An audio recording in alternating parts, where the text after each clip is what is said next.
Hello students, good morning. मैं Padvi Sharma, welcome back to my channel. जैसा कि हमारा लगातार टॉपिक चल ही रहा है को करिकुलर एक्टिविटीज़, तो उसी के अंतर्गत हमारा पॉइंट है टाइप्स ऑफ को करिकुलर एक्टिविटीज़। जैसा कि फ्लोवेल महोदय ने कहा है, यदि हम संपूर्ण मानव को विकसित करना चाहते हैं तो हमें समूचे मानव को व्यायाम कराना चाहिए। If we wish to develop the whole human being, we must exercise the whole human being. किसी भी स्कूल में जिन मुख्य पाठ्यक्रम से आगामी क्रियाओं का आयोजन किया जाता है उनमें से कुछ इस प्रकार से हैं। दैनिक प्रार्थना सभा यानी कि डेली प्रेयर असेंबली। विद्यालय का प्रतिदिन का कार्यक्रम प्रेयर सभा से ही होता है। स्टूडेंट्स व टीचर्स दोनों के दृष्टिकोण से इसका बहुत ही महत्व होता है। स्टूडेंट इसमें नियमितता, अनुशासन, नैतिकता आदि की बातें सीखता है। शिक्षा शास्त्रियों का मानना ये है कि शिक्षा का कोई भी एम तब तक पूरा नहीं हो सकता जब तक स्टूडेंट्स में मोरलिटी का डेवलपमेंट नहीं होता। टीचर्स की दृष्टि से इसका महत्व ये है कि छात्रों के समक्ष उपस्थित होता है कि आवश्यकता अनुसार अपने ये जो थॉट्स हैं उसमें व्यक्त करता है। वह छात्रों को उचित व्यवहार के तौर तरीके भी सिखाता है। विद्यालय में जो प्रार्थना सभा होती है उसका आयोजन प्रत्येक विद्यालय के लिए आवश्यक होता है। एक अच्छी प्रार्थना सभा में जो बातें होनी चाहिए वे एक एक करके मैं आपको समझाती हूँ। जो प्रेयर स्थल है वहाँ पर एकांत भाव से आना। यदि वहाँ बैठना है या खड़ा होना है तो छात्रों को यानी स्टूडेंट्स को हमेशा लाइन बनाकर रहना चाहिए। प्रेयर सदैव ही उसी मुद्रा में करनी चाहिए जिसमें की जाती है। किसी भी धर्म विशेष पर प्रार्थना सभा आधारित नहीं होनी चाहिए। टीचर्स द्वारा डेली प्रवचन दिए जाने चाहिए और जो समाचार गठन छात्रों द्वारा किए जाना चाहिए और जो प्रिंसिपल या फिर प्रभारी अध्यापक द्वारा उद्बोधन किए जाना चाहिए। स्टूडेंट्स की उसमें उपस्थिति होनी चाहिए। पीटी या यौगिक क्रियाएं होनी चाहिए। प्रतिदिन की मुख्य सूचनाएं छात्रों को वहां पर दी जानी चाहिए। इसका अंतिम कार्यक्रम राष्ट्रगान होना चाहिए। अब नेक्स्ट पॉइंट में हम देखते हैं विषय संबंधी समिति। स्कूल में जो को करिकुलर एक्टिविटीज हैं के अंतर्गत कुछ विषय ऐसे हैं जिन पर विशेष समिति का गठन किया जा सकता है, जैसे कि साइंस क्लब और एग्रीकल्चर समुदाय भाषा समिति आदि। जैसे आज स्कूल में प्राय सभी सब्जेक्ट्स की समितियों का गठन किया जाता है। इन समितियों के निर्माण का सबसे बड़ा लाभ ये है कि इनसे छात्रों के विषय के प्रति रुचि को जो है विभिन्न माध्यमों से विकसित किया जा सकता है रुचियों को। साथ ही यदि किसी विषय में जो स्टूडेंट्स के सामने जो कठिनाइयाँ या प्रॉब्लम्स आ रही हैं उनका भी निराकरण किया जा सकता है। कुछ सब्जेक्ट ऐसे हैं जिनके लिए शैक्षिक परिभ्रमण की आवश्यकता होती है, जैसे कि हिस्ट्री या फिर ज्योग्राफी। इन समितियों द्वारा इन भ्रमणों का आयोजन सरलतापूर्वक किया जा सकता है।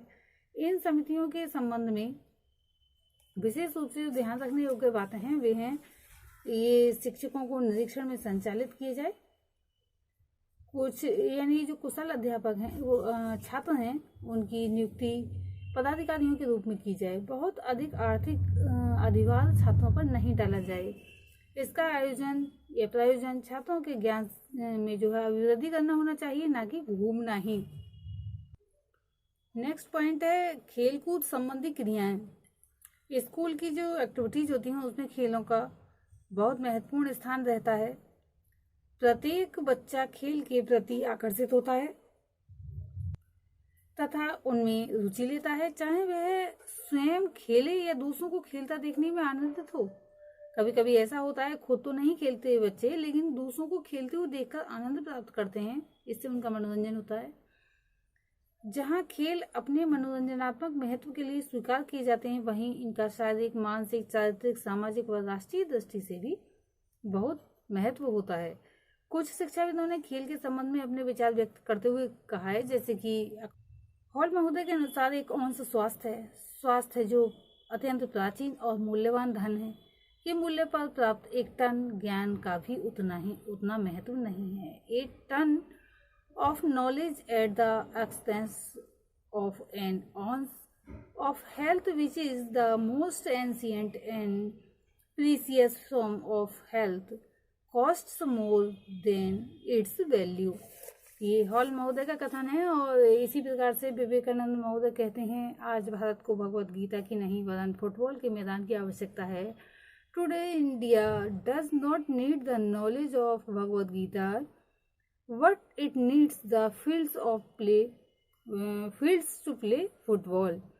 स्वामिल महोदय कहते हैं, जैसे कि ये पंक्ति पहले भी बताई जा चुकी है, यदि हम संपूर्ण मानव को विकसित करना चाहते हैं तो हमें समूचे मानव को व्यायाम कराना चाहिए। If we wish to develop the whole human being we must exercise the whole human being. J.F. Williams के अनुसार विद्यालय पाठ्यक्रम की सभी क्रियाओं में कोई भी क्रिया शिक्षात्मक परिणामों में इतनी संबद्ध नहीं जितनी कि खेल, क्रीड़ाएं, दौड़ व शारीरिक क्रिया आदि। Of all the activities of the school curriculum, none is as rich with educational outcomes as the plays, games, sports and activities of physical education। निसंदेह, मतलब कहने का तात्पर्य इसमें कोई संदेह नहीं कि ये कहा जा सकता है कि खेलकूद संबंधी क्रियाएं मनोवैज्ञानिक, शारीरिक, सामाजिक व नैतिक दृष्टि से महत्वपूर्ण होती हैं, परंतु गठन करते समय हमें कुछ बातों का ध्यान रखना चाहिए। तो खेलकूद क्रियाओं हेतु जो भी ध्यान रखने योग्य बातें हैं वे इस प्रकार से हैं। सबसे पहले समान अवसर, सभी छात्रों को समान रूप से भाग लेने के अवसर मिलने चाहिए। ऐसा ना हो कि जो छात्र जान पहचान के हों उनको तो भाग लेने के अवसर प्राप्त हो गए और जो बच्चे किसी भी अध्यापक या प्रिंसिपल के जान पहचान के नहीं है उनको कोई अवसर मिल ही नहीं पा रहा है, तो ऐसी स्थिति उत्पन्न नहीं होनी चाहिए। सेकंड पॉइंट है इसमें सामग्री की उपलब्धता। प्रत्येक खेल हेतु जो वांछनीय सामग्री है विद्यालय प्रांगण में उपलब्ध होनी चाहिए। किसी अन्य वस्तु से वास्तविक वस्तु का काम नहीं चलाना चाहिए। नेक्स्ट पॉइंट है अध्यापकों का निरीक्षण। हर गतिविधि के लिए अध्यापकों का निरीक्षण व नियंत्रण आवश्यक है। निरीक्षण करते रहना चाहिए क्योंकि आपस में जो स्टूडेंट्स हैं उनके बीच में मतभेद उत्पन्न ना हो, झगड़े ना हो, मारपीट ना हो, इसलिए अध्यापकों का निरीक्षण बहुत ही जरूरी है। नेक्स्ट पॉइंट है अध्यापकों का नियंत्रण। अध्यापकों को नियम बना देने चाहिए, यानी कि अपने नियंत्रण में कार्य कराना चाहिए। सामान भी नियंत्रण में ही रखा जाना चाहिए और लेखा जोखा करने के बावजूद ही उन्हें जो है रिसीव कराना चाहिए। नेक्स्ट पॉइंट है स्वस्थ प्रतिस्पर्धा। छात्रों के अंदर इसके द्वारा जो है स्वस्थ प्रतिस्पर्धा, प्रेम, सहयोग आदि गुणों को विकसित किया जाना चाहिए। ऐसा ना हो कि स्वस्थ प्रतिस्पर्धा यानी कि उसमें बुराइयां उत्पन्न हो गई हों, भेदभाव किया जा रहा हो, ऐसा नहीं होना चाहिए। स्पोर्ट्स इस प्रकार से कराए जाने चाहिए जैसे कि प्रेम भाव बना रहे, भेदभाव ना हो। अगर प्रेम भाव नहीं होगा तो फिर कटुता उत्पन्न होगी और कटुता आने से जो शिक्षण कार्य है वह भी प्रभावित होगा। नेक्स्ट पॉइंट है सहयोग। आपस में एक दूसरे का सहयोग करना चाहिए क्योंकि अगर खेल कूद की क्रीड़ाएं होती हैं तो अगर सहयोग नहीं होता है तो बच्चे प्रगति इस क्षेत्र में नहीं कर पाते हैं। नेक्स्ट पॉइंट है निष्पक्ष निर्णय। अध्यापकों को चाहिए कि वे निष्पक्ष निर्णय करें।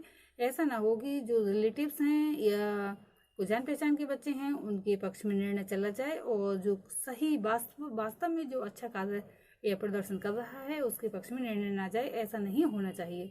नेक्स्ट पॉइंट है विद्यालय प्रकाशन। इस पॉइंट को नेक्स्ट वीडियो में विस्तार से बताएंगे। आज के लिए इतना ही, धन्यवाद।